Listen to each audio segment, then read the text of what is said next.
I'm a 28-year-old entrepreneur. Our company is doing about 480,000 a month, and this is week 2 of me scaling it to 1 million a month in public. Last week, we focused on sales and demand, and this week is on the opposite end of how we're building the team and the systems so the whole company and brand doesn't collapse as we grow quickly. If you're new here, my name is Logan Forsyth, and in the last 3 years, my team has generated over 8 billion views for clients in more than 70 industries.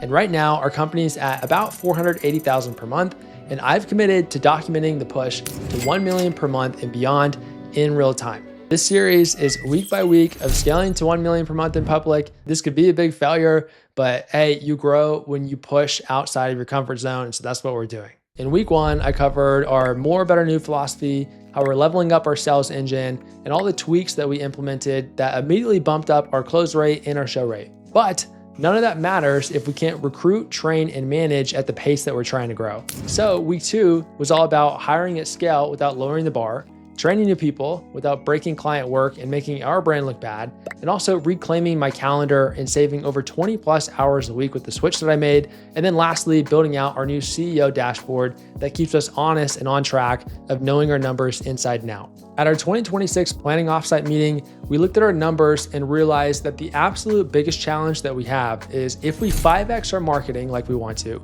then we'll need to be at a rate where we're hiring 30 to 40 new people per month just to keep up. We're a service company and it requires a lot of people to deliver our service. That includes editors, social media managers, script writers, sales team, client success, HR, payroll, operations, and then a lot of leaders to run their pods and departments. That's gonna come out to almost 250 people this year alone. So in week 2, the focus wasn't how do we get more leads, it was how do we become world-class at recruiting and training so we don't drown in our own growth. So let's get into the first section of recruiting at scale. And step 1 is we're making recruiting its own machine. We've stopped treating hiring like a side task and started treating it like the core function of the business. And then we'll also tap into our own network, our social following, and LinkedIn for other roles, and especially higher up leadership roles. But the platform you use does not matter if your job post sucks. Every job description we make has to feel like that this is the dream job opportunity in the market for each candidate. So how we do that is first we use AI. I prefer Claude for all copywriting. Gemini is great as well. And we use that to draft the first pass on the job post. And then we go in and we make it specific and very aspirational. We give clear outcomes. We talk about how they're gonna grow. We have pay plus performance upside for every single role with very competitive comp structures. We also really focus on painting the vision and growth of the company of building this to the #1 marketing firm in the world over the coming decades and making it come across as each candidate's dream job opportunity they have been looking for. Top people want upside based on performance as well, where it's not just about the paycheck. So every single role in the company has a base plus a performance upside component where if they perform more, they make more. Now, step 2 is we have the high volume hiring funnel. So for each role, generally we boost a job post for like $30 to $100, and that will bring us 500 to 1,000 candidates, which is pretty crazy. Because we get so many candidates for every job role, we first have an auto reply that has a short message asking for extra information or a quick task. It's kind of dependent on the role. From this quick message, only about 30 to 40% of people respond, which instantly filters out a lot of people. We now have an HR assistant who reviews the resumes and responses from the people who did reply, and then books an initial 15-minute screening for all the candidates. On the screening interview, we're really just looking for people who have experience with the role and who match our core values, and just going over our non-negotiables and seeing if it's a good fit on both sides. If it potentially is, then anyone who passes that screening interview still goes through 2 to 3 more interviews with different team members, depending on their role. Now, here's a very, very important rule that I've learned the hard way, and pardon my French, but every candidate has to either be a fuck yes or it's a no. If we're not genuinely excited to bring them on the team, then we don't hire them, period. And then for every role, we also do a skills assessment that's baked into the interview process. And what it is just making them do the work that they would be doing in that role. So editors edit, social media managers quality review content, script writers write scripts, and salespeople sell. Depending on the role, a lot of the time you can just pay them a project fee to do this work. But you will be shocked at how many people look great on paper and then absolutely fall apart when they have to do the actual work. So this is a crucial piece.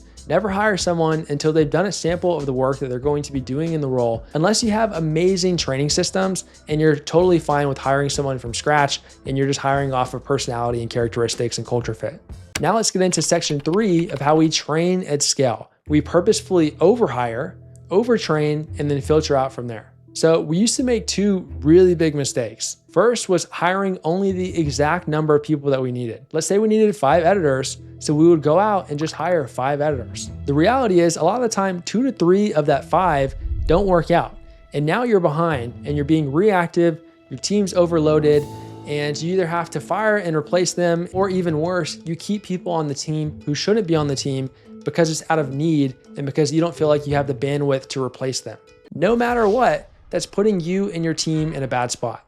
Another huge mistake that we made in earlier days and learned the hard way was throwing new people straight onto client accounts. They'd make live mistakes, our clients would feel it, and our brand would take a hit. So we rebuilt our entire onboarding process from scratch. Now we run a 1 to 4 week training intensive for every single role. And the extensiveness of this depends on the role itself. If it's a more entry-level role, then the training intensive may be a little shorter. If it's a higher level, more leadership or management role, the training intensive is going to be longer. And so here's how it works is we hire 1.5 to 2x the number of people that we actually need. If we need 5, we bring on 8 to 10 people into the intensive. A big part of this is we tell them up front. We tell them that we only work with top performers. We have very high standards, and this is a tryout in a probationary period where not everyone will make it through. Then when they get started inside the intensive, they go through very structured training modules for their role, practical assignments, we have exams and checklists, and we have very clear pass versus fail criteria each step of the way. This is still a fairly new process that we are currently optimizing and building out.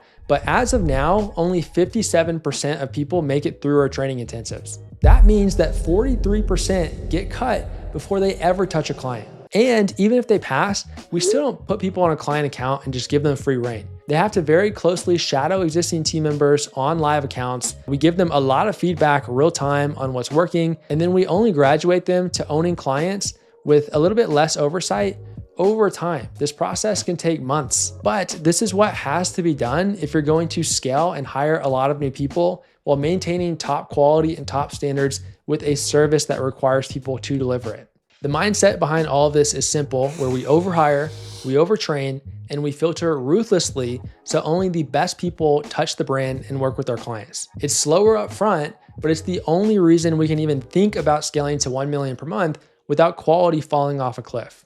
This leads us to section 4, which is a big exciting one for me, of protecting my time. I kid you not, this has saved me about 20 hours a week. So when we hit around 300,000 per month, my calendar turned into a joke. I was in internal meetings all the time, every day, with stand-ups, check-ins, quick syncs, and honestly, updates that could have been Slack messages. I'd get to Friday and then I'd realize that I hadn't done a single block of deep work through the week. So we tried an experiment of what if all of our internal meetings only happen on Mondays. So we moved all of our leadership department and internal check-in calls on Mondays only, and did this for a lot of our team as well. Then an important note is we do keep ad hoc meetings available for true emergencies only later on through the week. The result of doing this is it freed up 20 plus hours per week of my time.